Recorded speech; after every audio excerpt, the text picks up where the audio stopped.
kembali ke dalam YouTube channel Bros Irham. So hari ni guys, lama aku tak buat konten sebab dah lama aku tak buat konten. So hari ni aku nak buat challenge. Challenge-nya iaitu dalam masa 3 minit aku akan cakap bahasa Indonesia. Okay, challenge bermulai sekarang. Let's go.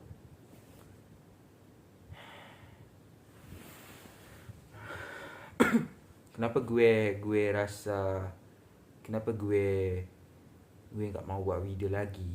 Kerana gue terlalu letih banget, terlalu letih. No. Gue kan pergi sekolah. Gue capek lagi. Gue terlalu capek untuk membuat video.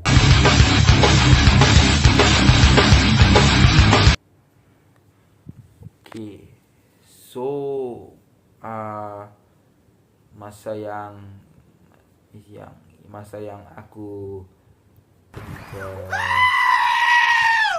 pergi ke majlis itu sangat ramai banget. Jadi tak ada ramai tak adalah. No.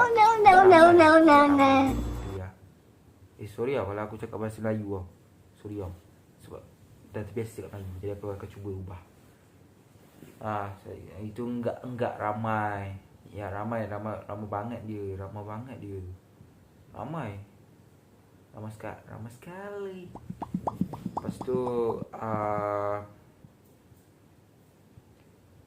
sepupu aku itu ada guys. Jadi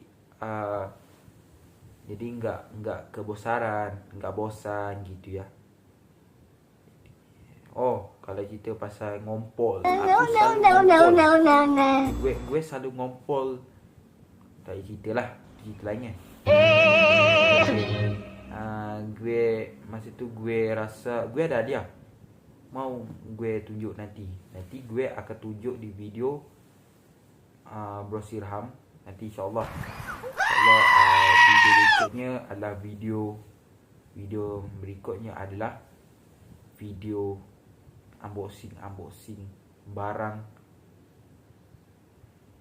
yang ada di majlis sepupu aku ya.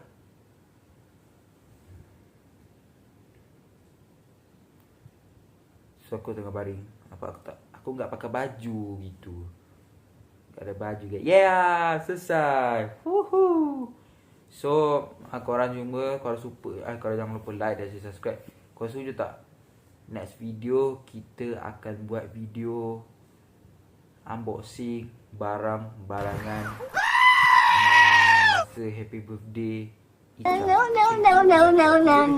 birthday sepupu aku. Sorry aku tutup nama Kalau nama tu korang boleh Kensher. Bukan nama dia, tapi nama dia adalah nama lain. Saji cakap. Okay. So kalau korang setuju, next video kita akan buat unboxing barangan yang aku pergi guys kat super ke putih. Jadi korang jangan lupa like dan share dan subscribe. Okay. Bye.